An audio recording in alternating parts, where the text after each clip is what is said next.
Nag-inspeksyon na naman ang LTFRB at LTO sa mga garahe ng isang kumpanya ng bus. Bahagi ito ng pagbabantay para tiyaking ligtas ang publiko kasunod ng mga aksidenteng kinasangkutan ng ilang bus. Pasado kaya? Nakatutok si Jay Sabal.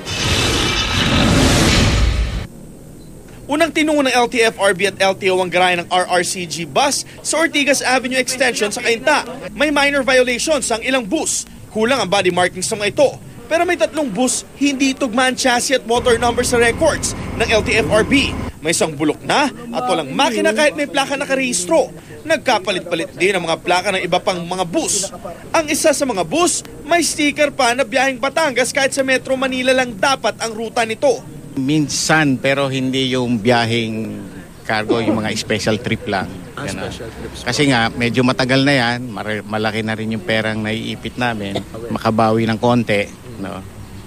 Habang hinihintay namin yung DS. Isinunod ng mga otoridad ang garaheng ito sa Taytay Highway. Kulang din sa body markings ang ilang bus. May ma-impound din dahil hindi tugma ang chassis at motor number sa plaka. 2 ang hindi papayagang makabiyahe habang inaalam kung peke nga ang plaka ng mga ito. Dadalhin muna mga ito sa LTO main office.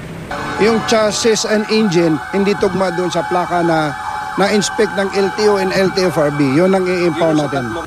Para masiguradong walang palitan ng plaka, ang mga plate number ng mga bus na for repaint, rehabilitation o maintenance ay kukunin muna ng LTFRB hanggang matapos ang investigasyon. Jay Sabale, nakatutok, 24 oras.